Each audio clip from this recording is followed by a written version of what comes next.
Narrativas do Antropoceno, um espaço destinado à difusão e ao debate de questões como crítica literária em tempos de crise ambiental e climática, literatura e direito à vida, cultura dos povos indígenas, gênero, raça e meio ambiente, pós-colonialismo, direito ambiental, ecocrítica do cinema, do teatro e da música, teoria do discurso, política cultural, ecologia e socioambientalismo. Narrativas do Antropoceno é produzido e apresentado por Guilherme Purvin, especialmente para o podcast da revista PUB Diálogos Interdisciplinares.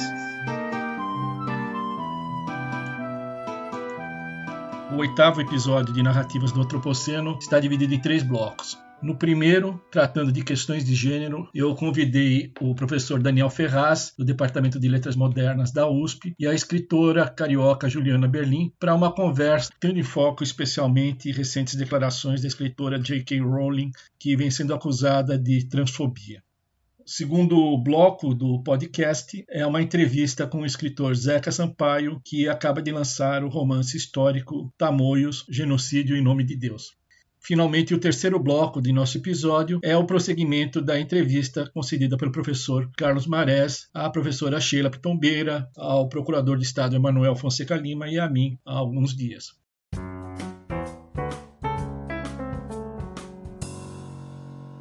A escritora J.K. Rowling, autora da série Harry Potter, vem sendo ultimamente acusada de emitir declarações de natureza supostamente transfóbica. Toda a discussão aqui começou quando a J.K. Rowling tweetou uma mensagem, um conteúdo mais ou menos assim: pessoas que menstruam, tenho certeza de que havia uma palavra própria para designar esse tipo de pessoa. Por favor, me ajudem. E aí ela faz uma brincadeira com a palavra mulher em inglês. Isso daqui gerou uma forte reação por parte, principalmente, da comunidade trans, que defende a ideia, a tese de que mulher é quem se declara mulher e não a mulher que menstrua. No seu livro Problemas de Gênero, Feminismo e Subversão da Identidade, Judith Butler diz o seguinte: se o gênero são os significados culturais assumidos pelo corpo sexuado, não se pode dizer que ele decorra de um sexo desta ou daquela maneira. Levada a seu limite lógico, a distinção sexo/gênero sugere uma descontinuidade radical entre corpos sexuados e gêneros culturalmente construídos. Supondo por um momento a estabilidade do sexo binário, não decorre daí que a construção de, entre aspas, homens se aplique exclusivamente a corpos masculinos, ou que o termo, entre aspas, mulheres interprete somente corpos femininos. Além disso, mesmo que os sexos pareçam não problematicamente binários em sua morfologia e constituição, ao que será questionado, não há razão para supor que os gêneros também devam permanecer em número de 2. A hipótese de um sistema binário dos gêneros encerra implicitamente a crença numa relação mimética entre gênero e sexo, na qual o gênero reflete o sexo ou é por ele restrito. Quando o status construído do gênero é teorizado como radicalmente independente do sexo, o próprio gênero se torna um artifício flutuante, com a consequência de que homem e masculino podem com igual facilidade significar tanto um corpo feminino como um masculino, e mulher e feminino tanto um corpo masculino como um feminino. Mais tarde, Rowling escreveu em uma série de tweets: se o sexo não for real, não há atração pelo mesmo sexo.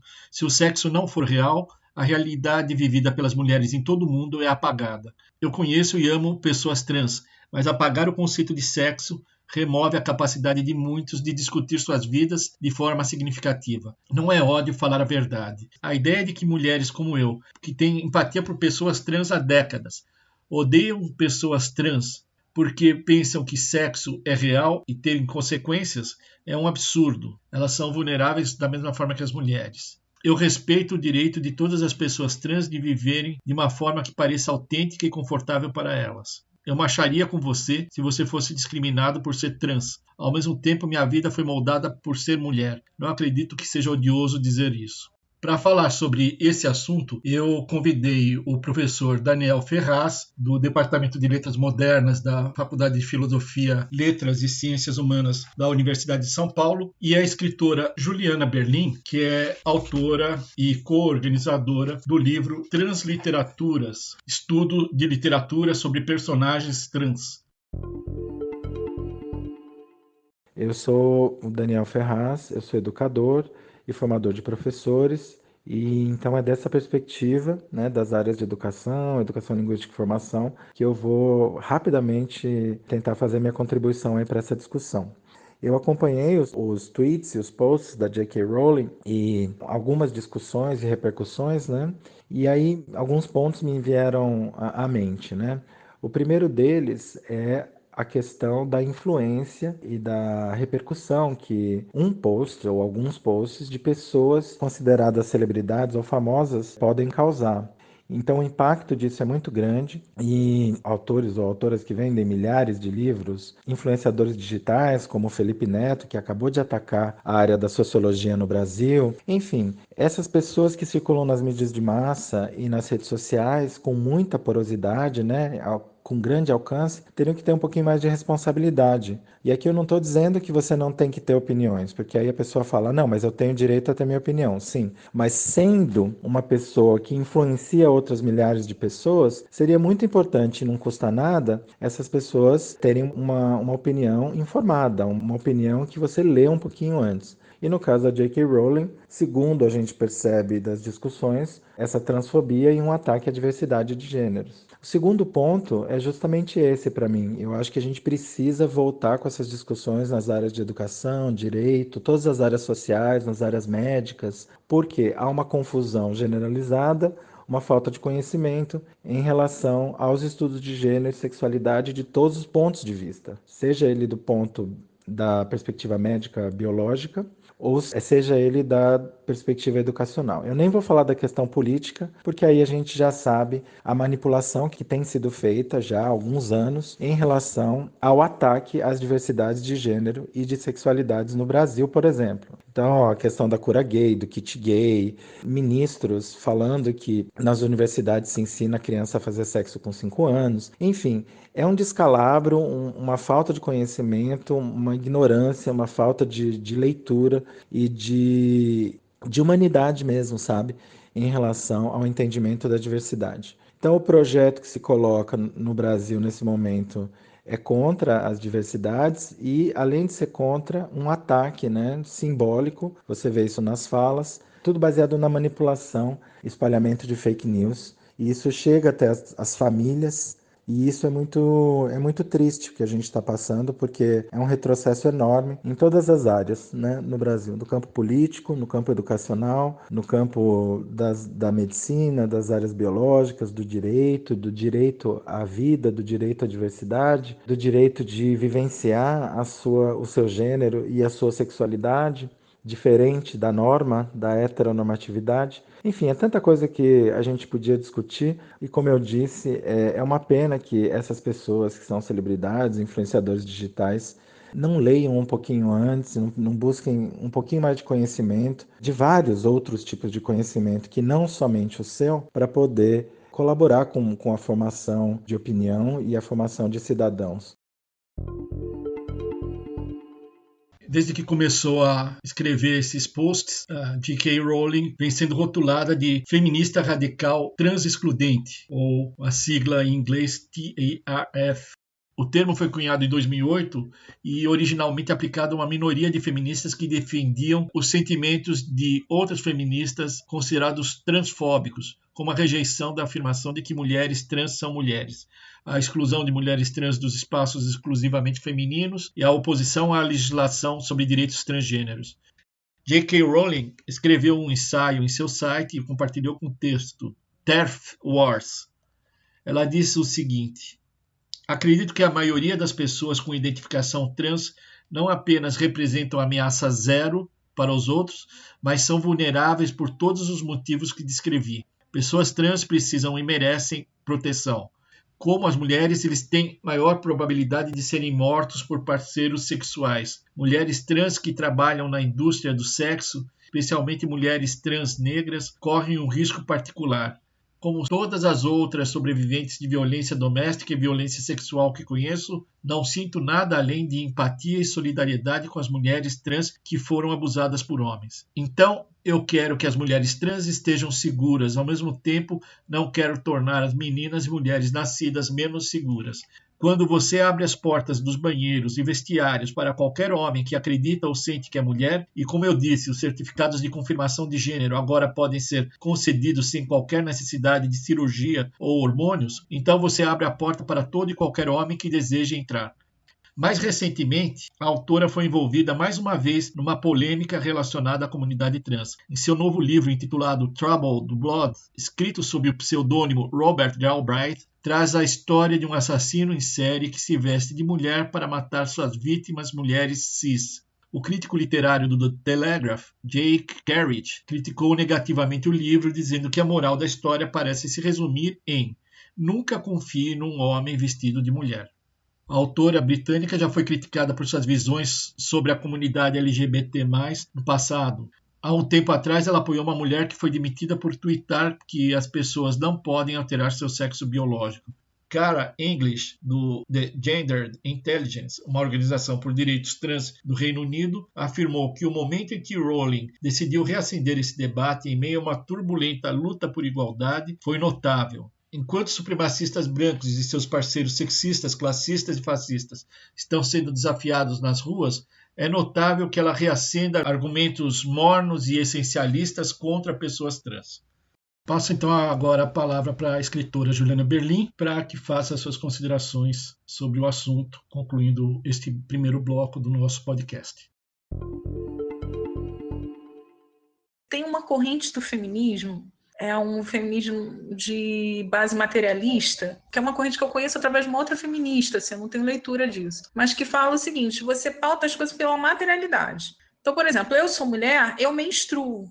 Eu sou mulher biologicamente, então eu menstruo, eu tenho seios, eu posso gerar uma criança, eu tenho uma vida útil para a gestação, assim, né? Essa materialidade não pode ser ignorada. Então, parece que no primeiro momento ela veio trazendo essas informações, tipo, é a mulher que pare, é a mulher que menstrua, essas coisas muito ligadas à biologia mesmo do corpo feminino. Eu não discordo disso. Eu tenho amigas trans, mas assim, materialmente falando, o corpo delas não é capaz de fazer isso.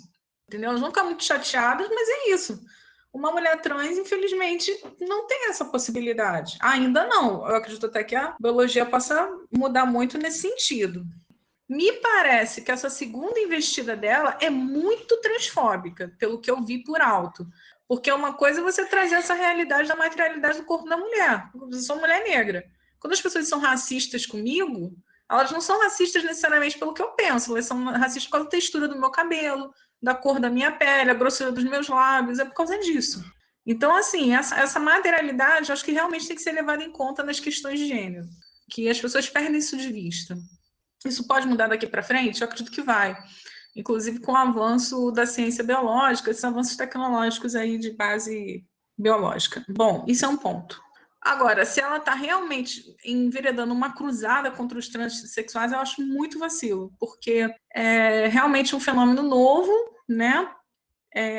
Não é um fenômeno novo, acho que é novo no perfil de visibilidade e aceitação social. Essa que é a grande questão. E não faz sentido se bater com as pessoas, entendeu? Porque é uma realidade complexa ainda, pouco estudada, pouco observada. A gente tem ainda poucos trans que chegaram até o final da vida, não completaram um ciclo de vida completo, entendeu? Eu acho, inclusive, que a sociedade tem que observar isso com calma. Agora que a gente está fechando essa ideia... Eu vi um documentário, Guilherme, não completei, eu vi alguns depoimentos só. Há alguns anos, quando essa coisa da transexualidade estava começando a ser falada muito, que era inclusive sobre transexuais arrependidos, mas o ponto nem é esse. O ponto é que eram pessoas que estavam com um ciclo completo de existência transexual, entendeu?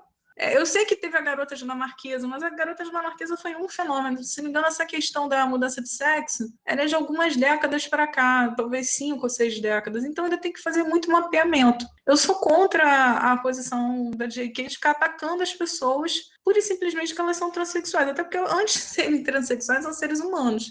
E a transexualidade é uma questão de muito conflito, né? Quer ver um exemplo bacana para você pensar? Silêncio dos Inocentes. Silêncio dos Inocentes é um filme todo em cima da questão transexual. Então, assim, você vê que uma transexualidade mal resolvida pode gerar, inclusive, casos de psicose, sociopatia. O psicose mesmo é sobre isso. Para pensar. Então, assim, a gente tem que respeitar muito a identidade psíquica das pessoas trans. E se a J.K. Rowling, não tô vendo o que ela tá falando direito, tá? Vi só por alto. Mas me parece que ela realmente entrou numa cruzada de atacar a trans, né? Aí é foda. Eu não sou a favor disso, não, cara. Eu não sou a favor disso, não. Uma coisa é ela falar da materialidade do corpo da mulher, outra coisa é ela ficar atacando trans de graça. Entendeu?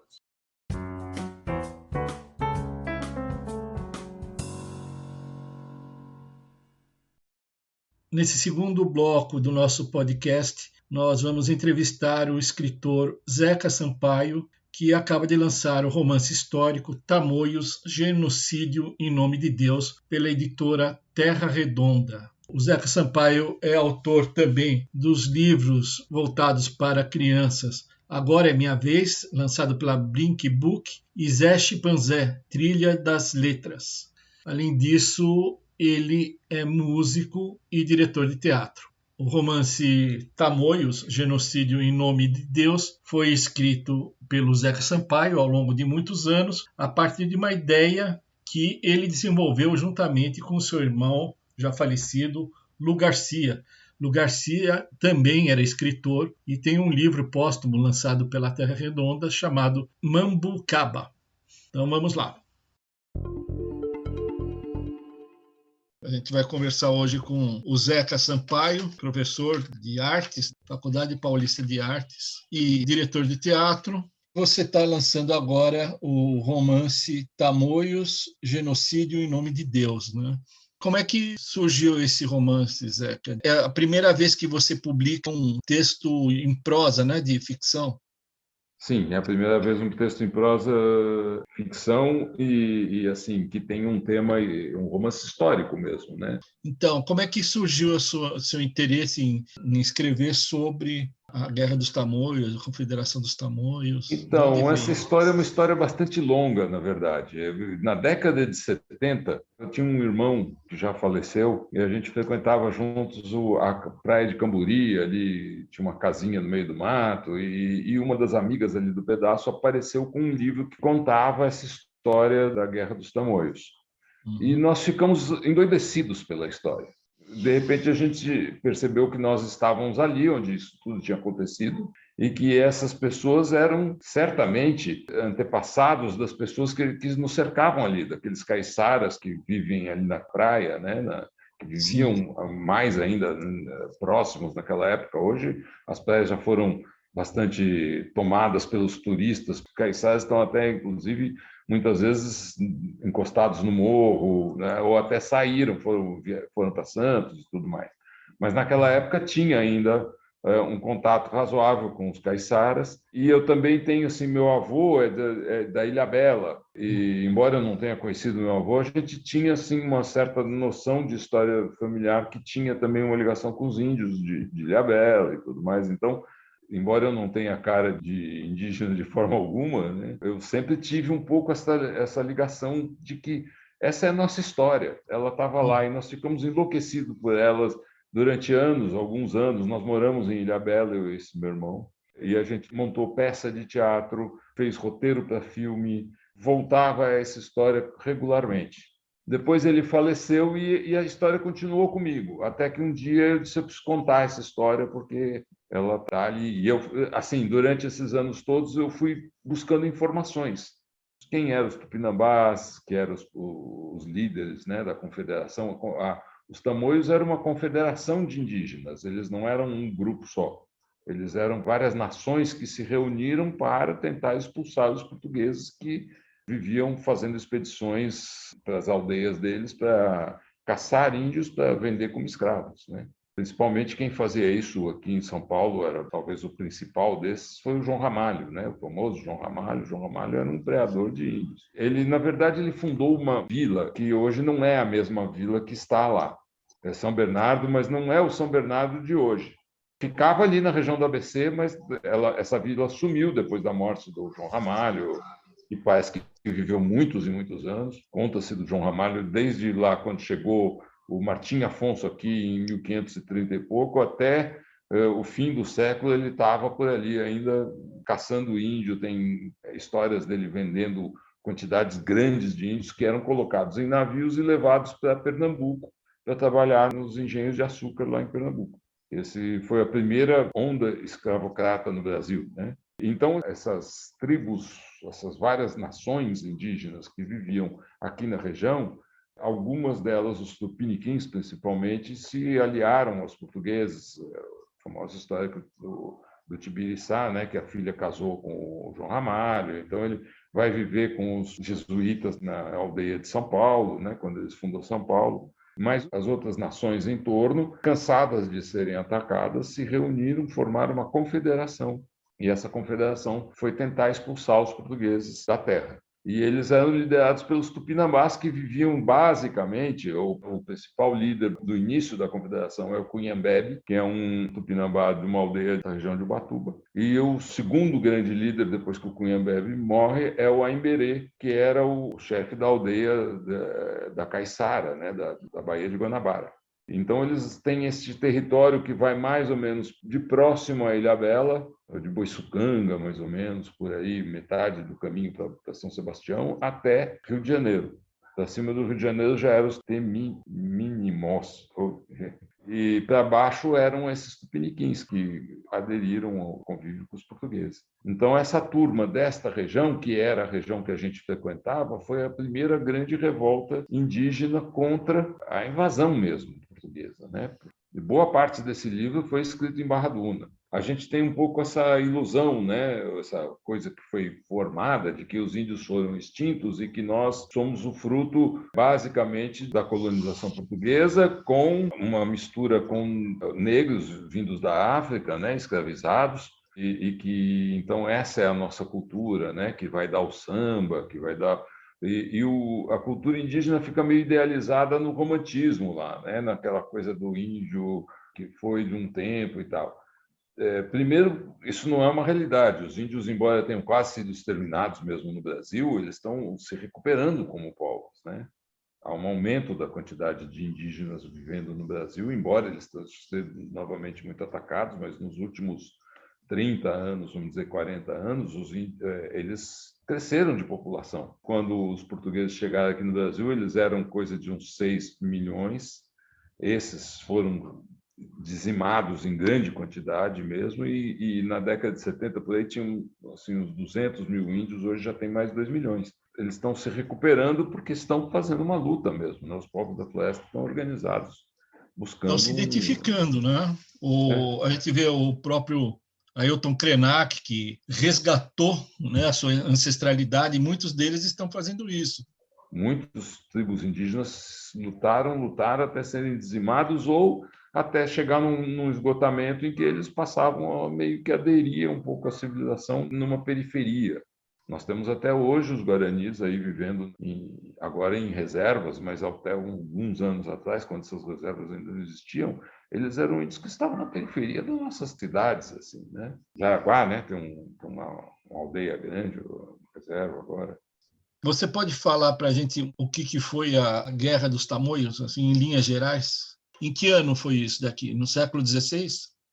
Século XVI, 1560 e pouco. O término da Guerra dos Tamoios é quando os portugueses mandam uma esquadra para o Brasil para acabar com a guerra, e eles vão para Guanabara, expulsam os franceses que estavam tentando montar uma colônia ali, e destrói a aldeia do Aimberê, a aldeia da Caiçara, e daí fazem uma destruição nas principais aldeias e matam todos os líderes da Confederação dos Tamoios. Isso é a fundação do Rio de Janeiro.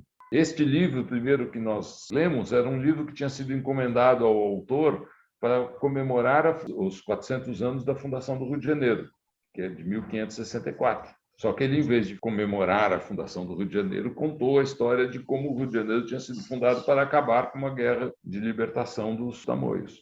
Então, nesse período, um pouco antes, os portugueses tinham acabado de chegar no Brasil, 50 anos antes. Eles começaram apenas fazendo comércio de pau-brasil, né? Ibirapitanga, né? Tinha essa coisa que virou o que o Darcy Ribeiro chamava de cunhadismo, né? Eles casavam com as índias e se tornavam cunhados dos índios, e aí esses índios viravam aliados, e eles usavam esses índios aliados para atacar as aldeias inimigas desses índios e escravizar os índios dessas aldeias. os índios já tinham o costume de, quando eles venciam uma batalha, prender os seus oponentes, né? Os adversários tinham perdido a batalha, e eles ficavam com esses oponentes na sua aldeia e, eventualmente, comiam depois, né? Numa cerimônia. Mas, enquanto ele estava ali, ele era um cidadão da aldeia. Ele, inclusive, casava, podia ter filhos. Ele vivia ali junto com eles. Ele sabia que ele era um servo, um escravo, alguém que não podia... Ele não tinha liberdade porque ele tinha perdido a liberdade na batalha, mas não era um escravo de trabalho. E o que os portugueses introduziram foi isso. Eles prendiam essas pessoas e, em vez de trazê-los para a aldeia para serem comidos um dia, eles embarcavam em navios e vendiam como escravos. Então, isso acontece durante esses 50 anos, mais ou menos, até que os índios percebem que eles estão sendo dizimados, que os portugueses cada dia ocupam mais espaço, cada dia chega mais português. Os portugueses prendiam os homens, vendiam como escravos, prendiam as mulheres e ficavam com elas, porque não vinham portuguesas para cá, né? Portugueses só vinham homens. Então, as primeiras mulheres de todas as famílias paulistas são todas indígenas, tupis. Tanto é que a Guerra dos Emboabas é uma guerra que era dos portugueses que tinham chegado em Minas. A gente sempre, né, lembra dessa Guerra dos Emboabas, quando os paulistas lutam contra os mineiros e Minas se separa de São Paulo. Os portugueses que vêm pela Bahia e vão minerar ficam inimigos dos paulistas. Como eles sabem que eles são inimigos, todo mundo português? Não, os paulistas não falam português, eles falam tupi, porque eles são todos filhos de índias que falam tupi e os portugueses, que são os pais, estão viajando o tempo todo, são os tais dos bandeirantes que estão caçando índios no mato, né? Então, eles são criados pelas mães e falam em tupi.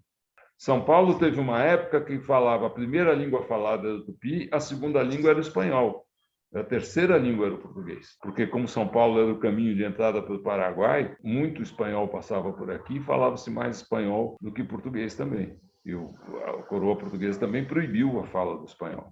Mas voltando lá para a Confederação, então, assim, os franceses chegaram, alguns anos antes, eles chegaram com 540 e tanto, 550 e pouco, e formaram uma colônia na Baía de Guanabara. E ali eles começaram a se relacionar com os índios, de uma forma totalmente dos portugueses, porque os franceses fizeram isso fugidos de perseguição religiosa lá na França, como foram os colonos americanos. Eles vieram para morar, para viver. Então, eles se relacionavam com os índios e fizeram amizade efetivamente com os índios e viviam como os índios viviam, cada um no seu canto, né? Tinha espaço para todo mundo, era uma terra imensa, né? E eles foram, talvez, responsáveis um pouco por essa organização, ou seja, eles, nesta relação com os índios, foram explicando para os índios o que estava realmente acontecendo, porque os índios tudo aquilo era muito novidade, né? E foram explicando que os portugueses iriam continuar invadindo em aldeias e prendendo os índios e vendendo como escravos, até que o Cunhambebe, que era esse chefe da aldeia lá de Ubatuba, faz uma reunião, ele faz um grande conselho, né? Convida os líderes, os chefes das aldeias todas que ele conhece na região, inclusive aqueles que antigamente eram inimigos, né? Eles chamam inclusive índios da Serra Mantiqueira, que já são de outra nação, outra língua, e eles vão se organizar como uma confederação mesmo. Eles se organizam, em vez de lutar cada um por sua conta, tentando se defender, eles organizam uma espécie de exército que contra-ataca os portugueses. O Cunhambebe tem esse valor de ter... Ele era amigo do Pai Colas, que era, como os índios chamavam, o líder dos franceses, e acho que ele que foi quem entendeu o que precisava ser feito, talvez influenciado pelo francês, e foi quem teve essa iniciativa. Mas o Aimberê tinha sido preso junto com o pai e levado para São Vicente e sido escravo. E ele fugiu de São Vicente. Então ele tinha uma outra característica que era ele conhecia os portugueses. Ele sabia como é que funcionava o mundo dos portugueses, a escravidão e tudo mais. Por outro lado, ele tinha uma ânsia mesmo. E aí o Aimberê acabou liderando esses grupos de batalha que foram atacando os portugueses, atacando, se formando e juntando cada vez mais, até que uma hora eles ficaram numa superioridade numérica tão grande que eles cercaram a cidade de São Paulo, a aldeia de São Paulo, que era uma pequena aldeia, e destruíram as forças do João Ramalho, dos tupiniquins que viviam em São Paulo e tudo mais, e estavam praticamente prontos para invadir São Paulo, destruir a aldeia e depois provavelmente invadir também São Vicente, destruir o porto, expulsar os portugueses, né? E aí foi a famosa intervenção do Anchieta, né, que é decantado e cantada, né, que ele consegue fazer uma reunião de novo, eles voltam lá para Iperuígue, lá em Ubatuba, e eles fazem uma reunião, um grande conselho, no qual o Anchieta propõe a paz. E ele fala que eles vão conseguir paz, que os portugueses vão obedecer às regras e tudo mais, porque, de fato, os jesuítas eram contra a escravização dos índios. Eles queriam catequizar e trazê-los para a cultura portuguesa, mas eles não eram favoráveis a... O Anchieta e o João Ramalho tinham muitas brigas, né? O nobre dele, o Anchieta e o João Ramalho, porque o João Ramalho é quem era o caçador de escravos, né? Então, ele diz que, como as forças do João Ramalho acabaram, ele garante a paz e tudo mais, e ele faz esse acordo de paz, mas, ao mesmo tempo, manda cartas para São Vicente para que eles libertem todos os escravos, e os índios se desmobilizam. Mas, ao mesmo tempo, ele avisa o rei de Portugal, ó, se não quiser perder a colônia aqui, tem que tomar providência. E o rei de Portugal, então, manda o Mendes Sá, com uma esquadra realmente armada para conseguir expulsar. A primeira coisa, eles expulsam os franceses, que até então eles estavam ali meio... ninguém muito sabia, não se tomava uma providência. A verdade também é que, até esses anos, a colônia brasileira não tinha importância nenhuma para Portugal, né? Portugal estava interessado no comércio com a Índia nesse período. Então, tudo que acontecia aqui era casual. Zeca, quanto tempo levou para você escrever um livro, romance? Então, é até difícil dizer isso, porque eu penso assim, primeiro, levou 50 anos, quer dizer, desde a hora que a gente viu essa história e se apaixonou por ela lá na década de 75, eu venho, de alguma forma, elaborando esse livro comigo, né? Escrevemos peça de teatro, escrevemos roteiro para cinema, deixamos várias anotações guardadas, eu e meu irmão, né? Depois que ele morreu, eu tomei meio para mim, ele morreu em 93, e nessa época, na década de 90, eu tomei para mim, eu preciso escrever esse livro. Mas nesse período eu comecei a fazer, eu fiz 2 mestrados e um doutorado. Mas a primeira história, que é A Fuga do Aimberê, a primeira história que eu escrevi mesmo, deve ter sido dessa fase aí de 90. Depois eu retomei o livro realmente, assim, 2010, 2011 até 2014 foi o período que eu sentei e escrevi de verdade. Eu tinha toda a história comigo, toda aquilo que eu queria dizer, a forma que eu queria falar, e aí sim foi de elaboração. Um livro muito custoso para escrever, porque ele não é um romance, é uma prosa, como você falou, mas não é uma prosa assim de fala direta, né?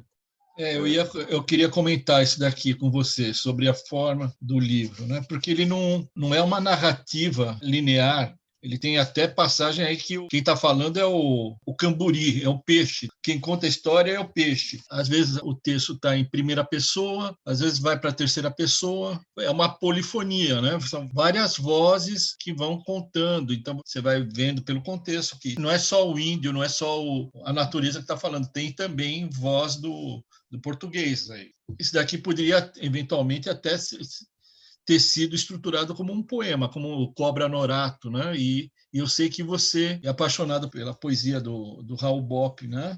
Você acha que tem alguma influência da poesia na sua prosa? Certamente. Assim, eu sempre tive uma dificuldade em escrever prosa, porque para mim essa narrativa assim, que tem um narrador que vai contando a história, sempre que eu escrevo me soa assim meio que eu estou imitando os escritores que eu li, que eu gostei. E então, para mim, uma das coisas mais difíceis era encontrar como que eu ia contar essa história. A primeira versão da Fuga do Aimberê era contada assim, nessa linha direta, terceira pessoa, né? Narrador onisciente e tal. E eu olhava para aquilo e dizia assim, parece livro de aprendiz, assim, não me satisfazia, né? E até que o dia eu escrevi o início do livro. O início do livro é o personagem, o narrador principal, vamos dizer, o mais constante do livro, que é a pessoa em busca da sua identidade, é uma pessoa que está escrevendo um livro na areia, né? Na areia da praia, imitando o gesto, porque o Anchieta tem esse gesto. Ele foi uma virgem, né? escrevia os poemas para a Virgem na areia de Ubatuba. Então ele está repetindo o gesto que ele viu. E esse personagem é um personagem meio atemporal, ele está ao mesmo tempo lá, ele está aqui, e que sou eu, na verdade. E ele está dialogando, inclusive, aí tem uma coisa, porque ele dialoga com esse irmão, né, que não está mais, que é o meu irmão ao mesmo tempo. Então aí eu fiz mesmo uma conversa comigo mesmo, né? E, ao fazer isso, eu me aproximei de uma coisa que é mais comum para mim, porque eu escrevia teatro, que tem muito diálogo, etc. E tem essa polifonia, porque cada personagem fala com a sua voz. E eu faço letras de música, alguns poemas, não sou muito de escrever poemas só pelo poema, geralmente é letra de música, mas escrevi esses livros infantis que são poemas para as crianças. Então, esse jogo da fala com o ritmo, ele sempre teve uma coisa muito forte para mim. O Gabriel Garcia Marques fala que para ele toda escrita é ritmo, como se fosse poema, e que ele não pode ficar relendo os livros dele porque ele fica mudando a palavra mais para cá, o ponto mais para lá, a vírgula mais para cá, para poder mudar o ritmo com que a frase está acontecendo. E para mim é um pouco isso. Eu sinto essa necessidade de trabalhar com o ritmo com que a fala vai caminhando, quase como se eu estivesse escrevendo música. Então foi muito trabalhoso, porque você fazer isso com prosa, né, é quase como se eu estivesse escrevendo um poema inteiro, como o Gonçalves Dias fez. O Gonçalves Dias escreveu Tamoios, né, um poema contando essa história em versos lá com a medida correta, não lembro mais se são dodecassílabos, o que são, mas eles são versos absolutamente padronizados e tudo mais. Então, para mim, assim, é um território entre a prosa e a poesia mesmo, entre o teatro, a narrativa cinematográfica, esse mundo que a gente vive, né, que é essa linguagem multifacetada. Esse personagem narrador, ele faz uma coisa que eu vejo muito. Eu sou uma pessoa, eu li muita coisa dos índios. Eu não tenho muito contato pessoal com os índios, a não ser esse contato com os caiçaras e com os poucos índios que eu tive oportunidade. Assim, eu não sou um antropólogo, né? Então, assim, é uma busca mesmo, em que eu vou tentando buscar uma identidade. E uma coisa que eu vejo na cultura indígena tem muito isso, essa ideia de que o espírito pode baixar em lugares. No Maíra do Darcy Ribeiro tem isso, né? O Maíra desce no animal, desce num personagem, desce em outro personagem. Então, tem um pouco disso na história. Tem influência do Cobra Norato, sem dúvida, porque é um poema que eu adoro, ele tem um ritmo, uma coisa, né? Esse é um livro, por exemplo, que eu li muitas vezes, porque eu adoro o Darcy Ribeiro. Acho que o Darcy Ribeiro tem essa... O Darcy Ribeiro faz essa busca. Ele era um antropólogo e foi viver entre os índios durante muito tempo, né? Mas ele faz um pouco essa busca, como que isso nos constrói, né? Então, assim, quando eu estou escrevendo ali, ele tem um pouco dessa influência mesmo, dos modernistas ali, do Macunaíma, do Mário de Andrade, essa coisa antropofágica, né, de juntar as informações de vários lugares. E, em alguns momentos, entra numa narrativa mais épica mesmo, assim, né? Da guerra, né, das batalhas. Tenho uma sensação de que a cultura paulista, que é uma cultura que tem muito a ver com esses indígenas, o caipira é um índio, né? Tem uma herança indígena. O caiçara também tem uma herança indígena. E eu sempre achei que a nossa cultura midiática e a cultura oficial brasileira acaba menosprezando um pouco a cultura paulista, né? Dando um valor mais forte ou para a cultura do Rio de Janeiro, por ser o centro cultural de todo o processo, a capital, né, durante o século XIX e XX, ou o Nordeste por causa da riqueza das manifestações nordestinas e tudo mais. Ela também tem acaba tendo uma força muito grande. E a gente não tem, assim, em São Paulo, por exemplo, um trabalho do nível do trabalho do Érico Veríssimo no Rio Grande do Sul, né, do Tempo e o Vento, ou um trabalho como o João Guimarães Rosa vai fazer em Minas, ou como os regionalistas vão fazer no Nordeste, Zé Lins do Rego. Nós né? temos tempo, Zeca. Vamos suprir essa lacuna aqui. Eu teve uma época que eu li muita coisa paulista, assim, e coisas boas, interessantes, mas que elas não ficaram, assim, ninguém conhece, ninguém nunca ouviu falar. São livros que acho que só eu li. E como li, assim, pela vida, não comprei esses livros, não estavam comigo. Muitas dessas coisas foram perdidas, assim. Eu não sei nem como recuperá-las. E você falou isso daqui da influência, né, dos povos indígenas em São Paulo, a gente percebe pelo, né, a herança do acento, do sotaque típico do caipira paulista. Ela é Do totalmente tupi, é tupi. É, Né? em Engatu, é dos Emboabas. Eles falavam, eu não Falava completei ali, ardido. o que fazia de grande diferença entre os mineiros e os paulistas na Guerra dos Emboabas é que os paulistas falavam tupi, não falavam português, e os outros eram portugueses vindos de Portugal para pegar em busca do ouro pela Bahia, eles falavam português. Então eles formavam dois grupos realmente que tinham línguas diferentes. Por isso que podia ter uma guerra entre eles, assim, tão declarada. Né? Eram dois grupos mesmo. E os paulistas são essas pessoas que falam tupi. Depois falam português. Né? E o caiçara, a mesma coisa. Você olha o caiçara falando, tem horas que você ouve o caiçara falando, você diz, isso é absolutamente é uma língua outra, é uma outra língua. Né? E os costumes dos caiçaras, vou dar um exemplo, por exemplo, meu irmão falava muito isso. Meu irmão morou 10 anos lá em Florianópolis, né? E lá em Florianópolis é uma colonização da Ilha da Madeira, são pescadores portugueses, né? Eles não são indígenas. É açorianos e Ilha da Madeira. E ele dizia que lá a educação dos filhos era no tapa, educação portuguesa. Menino, vem cá, pá, pá, pá, tapa, tapa. Quando ele morou em Ilhabela, uma das observações que ele falava assim, ninguém bate em criança aqui. E isso é educação indígena, né? O Orlando Vilas Boas falava que ele passou 60 anos entre os índios, nunca viu um índio dizer não para o filho, quanto mais bater. Então, assim, você vê que a cultura caiçara ela tem características que são a pesca caiçara, ou a maneira como o caiçara lida com canoas, o que ele planta, né? A mandioca, né? A maneira como ele se relaciona com a terra, tem tudo a ver com cultura indígena. Relações sociais, a maneira como se organiza a sociedade quando eles estão ainda mais isolados, né? Ali em Ilhabela existiam algumas vilas do outro lado da ilha que eram praticamente isoladas. E você ia lá nessas ilhas e visitava, você via que a organização deles era uma aldeia indígena que já falava um português bastante misturado, né? E que tinha lá uma igrejinha, eram católicos e tal, mas eles ainda tinham muitos costumes vindos dessa ancestralidade indígena. O livro do Zeca Sampaio, Tamoio, Genocídio em Nome de Deus, acaba de ser lançado pela editora Terra Redonda, primeira edição, 2021, saiu este mês, né, mês de abril, e pode ser adquirido no site da própria editora, terraredondaeditora.com.br. Vale a pena adquirir esse livro. Muito obrigado, Zeca. Então, eu já terminei de escrever o livro já há alguns anos, mas aí apareceu a oportunidade com essa editora, que é a Terra Redonda, que está editando bastante coisa nova. Você também está publicando lá, né, Guilherme? E está valendo a pena porque é uma oportunidade mesmo de colocar essa obra aqui. Tanta viagem eu tive com ela, espero que as pessoas possam viajar junto também.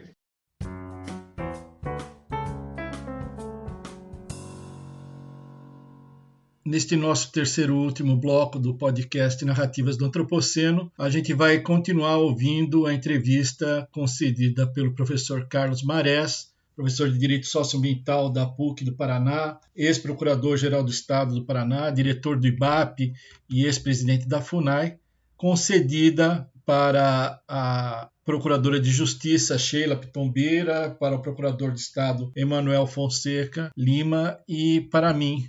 Vamos lá.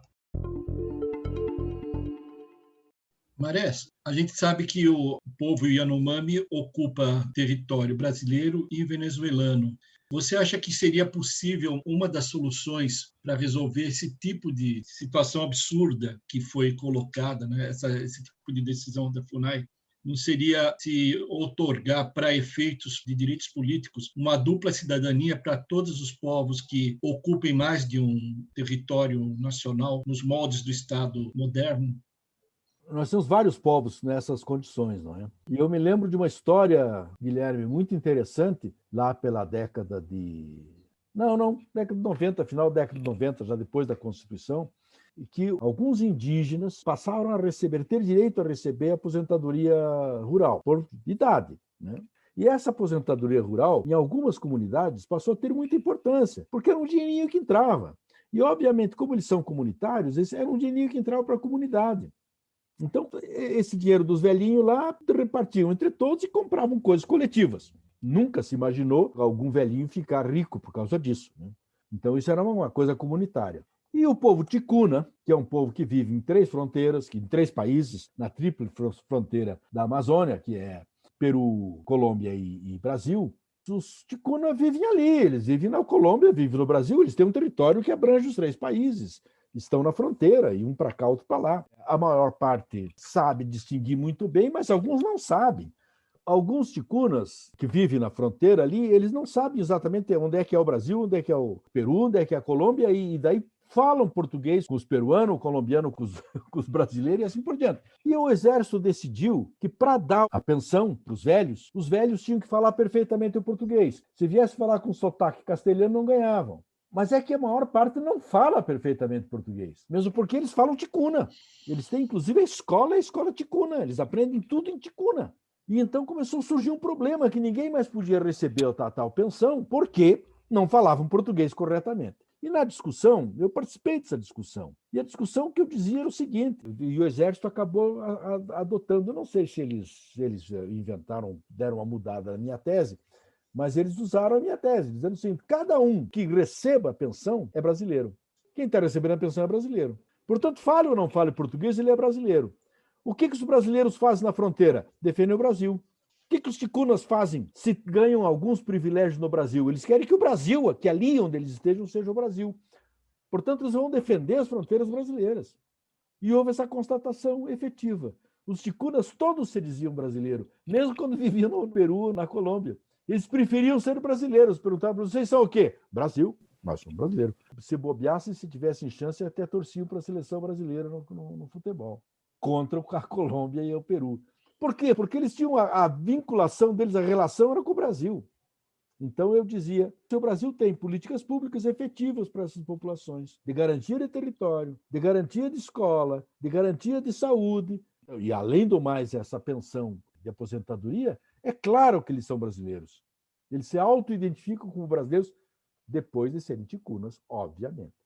Então, varia de fronteira para fronteira essa questão, mas é praticamente em toda a fronteira brasileira, tem indígenas de 2 ou 3 nacionalidades. É o caso dos Guarani, é o caso dos Yanomami, é o caso dos Tucano, enfim, não vamos citar aqui porque vai longe na nossa citação. São muitos povos. E se eles têm uma ligação territorial com comunidades que estão no Brasil, eles são brasileiros. Mas é claro que o Brasil não tem que fazer política pública na Venezuela ou na Colômbia, ali na tríplice fronteira dos Yanomami. Mas é claro que interessa, por exemplo, na vacinação, que se atinja os povos Yanomami de todos os lados, porque é uma garantia de sobrevivência do povo Yanomami, porque ele circula de um lado para o outro. Então não adianta nada você vacinar uns se não vacinar outros. É como o povo ticuna lá também. E nós estamos falando de populações, em relação à população brasileira, muito pequena. Muito pequena. Não é? Quando nós falamos do grande povo Yanomami, nós estamos falando de 20 mil pessoas. É muito pequeno, é muito pouco. Então, qual é a identidade que cada um dos países tem que dar? É a identidade para todo o povo. Se o povo Yanomami é da Colômbia, do Brasil e da Venezuela, ele tem que ser colombiano, brasileiro e venezuelano. Não tem outro jeito. Não tem outro jeito, salvo se nós dissermos o Brasil abre mão do seu território e dá de presente para a Colômbia. Bom, não vai fazer isso. Nem a Colômbia vai fazer. Nem a Venezuela vai fazer. Então, se nós que criamos que pegamos a ponta do lápis e marcamos ali um territóriozinho, para cá é Colômbia, para cá, na verdade não é, né? Porque é território Yanomami, né? E é território ticuna. Na verdade, são realidades muito distintas também entre esses povos indígenas, né? A gente falar, por exemplo, dos Yanomamis, lá no extremo norte, ou dos Guaranis, aqui na região de São Paulo, Paraná, Paraguai e Argentina, são situações diferentes, né? Muito diferentes. Você deve conhecer a experiência que tem aqui em São Paulo, deve com certeza haver em outros municípios. No município de Guarulhos foi criada uma aldeia multiétnica que reúne 14, 15 etnias. Se chama Aldeia Filhos dessa Terra. Acaba reunindo todos os povos indígenas de diferentes nações, diferentes etnias, num único grupo. Então, a gente tem em São Paulo, aqui na região sul de São Paulo, tem aldeamento guarani mais uniforme, mas em Guarulhos já está tudo totalmente disperso. E eles estão agora se reunindo, né? Como é que você vê essa união dos povos indígenas para a defesa dos direitos, principalmente por conta desses grupamentos que já não têm mais condições de, sozinhos, conseguirem a defesa de suas individualidades, suas características como culturas autônomas? Pois é, Guilherme. Cada caso é um caso, na verdade, mas não é uma coisa tão nova assim como a gente imagina. A gente anda dizendo o seguinte, que no final do século XX, na metade do final do século XX para cá, os povos indígenas começaram a se articular para enfrentar o Estado Nacional. Enfrentar o Estado Nacional de forma diferente, porque sempre enfrentaram os Estados Nacionais, né? Só que agora vai enfrentar de forma diferente, e enfrentar dentro dos Estados Nacionais, porque reconheceram que eles têm que mudar os direitos dos Estados Nacionais, que são aqueles direitos dos Estados Nacionais que estavam os afetando gravemente. Então, essa é uma novidade do século XX. Mas a junção contra a colonização, essa é uma junção que sempre existiu, desde 1500, desde 1492. Nós temos o exemplo brasileiro dessa junção, que é a Guerra dos Tamoios, que é uma guerra pouco contada, é uma guerra escamoteada, fingida, não é? E que às vezes é contada na escola como se fosse um povo chamado Tamoio que se rebelou com os portugueses aqui, malvados, porque acabam prejudicando muito os portugueses aqui, Anchieta, o pobre do Anchieta, o santo Anchieta, né? Quase santo, ele não é santo. Sofreu muito com os tamoios judiaram dele e tal. Então, coisas desse tipo que a gente aprende e que, na verdade, é uma junção de vários povos, muitos povos, daqui pegava até o Cerrado, a junção dos povos, para combater a invasão portuguesa. E foram traídos por Anchieta. A história é o contrário, né? O Anchieta que é o traidor, é o mal da fita, né? É o bandidão. Então, essa junção contra a invasão é uma junção que existe desde sempre. O que há de novo é justamente a junção desses povos para enfrentar as políticas públicas dentro do Estado Nacional. Então, por exemplo, aqueles tamoios que reivindicavam lá, eles estavam defendendo cada um o seu território, mas estavam vendo que a invasão vinha para todo mundo, mas ninguém ia compartilhar território. Já esse processo que nós estamos vendo hoje é um processo muito mais maleável, porque os povos não estão só defendendo seus territórios, eles estão defendendo normativas completas e, portanto, eles estão defendendo, por exemplo, a utilização de áreas de preservação permanente, de áreas que nós chamamos de unidades de conservação, que são áreas que podem ser utilizadas e que não é permitido o uso de seus usos, costumes e tradições. E não são só os indígenas, são os povos de uma forma geral. Então, na falta absoluta de um lugar para estar, é melhor estar com outros indígenas do que estar com os não indígenas, não é? Aqui em São Paulo, nós temos uma peculiaridade, que é a peculiaridade de que muitos indígenas acabam vindo para São Paulo num processo de expulsão total de suas terras, principalmente no Nordeste, mas continuam como povos, eles têm uma identidade. E eles têm que, de certa forma, negar a identidade enquanto estão convivendo nas favelas, etc. Eles têm que negar a identidade, porque se eles se identificam, eles são mais discriminados do que os próprios favelados. Então, eles têm que meio que se parecer com a turma dali. Como dizia o Marcos Terena, que é um índio Terena, que saiu do povo e que acabou se formando e tal, virou profissional e hoje é uma liderança indígena importante. O Marcos Terena conta que a boa parte da juventude dele, fora da aldeia, ele era chamado de japonês. E era discriminado como japonês, mas ele adorava a discriminação do japonês, porque era muito mais tênue, muito mais fraca, muito mais boa para ele do que se fosse indígena. Então ele preferia ser discriminado, né? Os colegas dele chamavam ele de japa e tal, não sei o que, discriminavam ele, e ele achava ótimo aquilo. Ele conta essa história é um relato do Marcos Terena. Então, esses indígenas que chegam em São Paulo, se imaginem, tudo que eles não querem é ser chamados indígenas, porque senão a discriminação é absoluta. Então, essas áreas que se formam, qual é a reivindicação? Eu me lembro os Pancararu de São Paulo diziam assim, quando eu fui presidente da FUNAI, eles foram lá na FUNAI para me dizer isso, eles disseram assim, olha, nós somos Pancararu, nós não temos território em São Paulo, mas nós queremos um espaçozinho que seja uma chacrinha para a gente poder dançar, porque nós não podemos dançar no meio da favela. Então, essa é a reivindicação, é ter um lugar para exercer a sua cultura, manifestar livremente. Então, se um Pancararu está dançando e um Guarani está ali olhando, o Guarani respeita, porque o Pancararu vai respeitar a dança dele. Professor, o Guilherme tocou numa questão que eu acho bem interessante, que é do indígena em contexto urbano. E aí a gente escuta muito aquela história da pessoa que deixou de ser índio porque usa iPhone, notebook, vai para a universidade. Como que a gente explica para as pessoas que isso não faz muito sentido?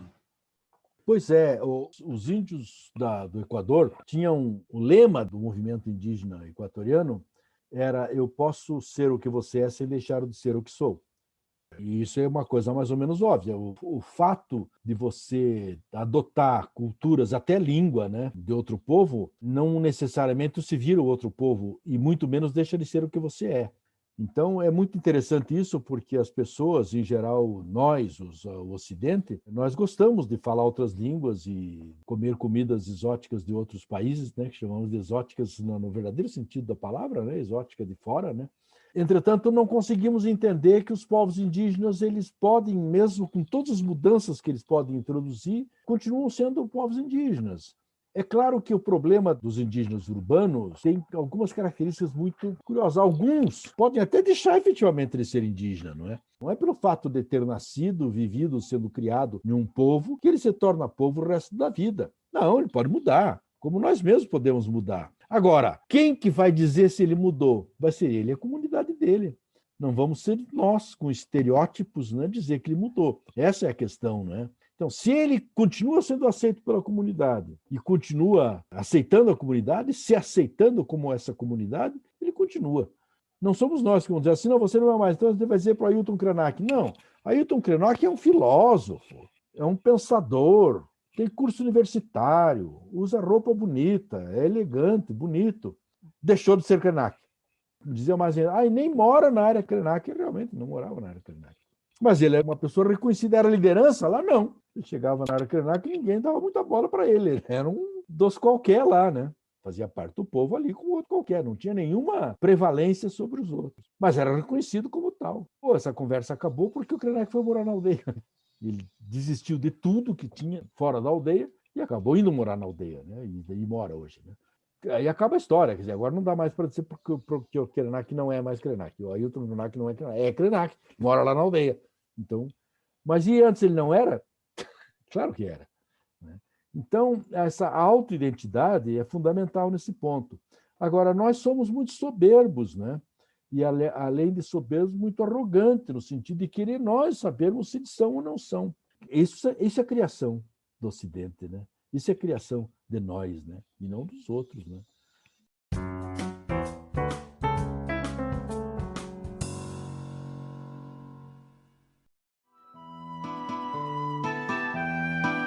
Narrativas do Antropoceno é um podcast criado, produzido e apresentado por Guilherme Turvin, especialmente para a revista PUB. Conheça o blog da revista PUB acessando www.revista-pub.org.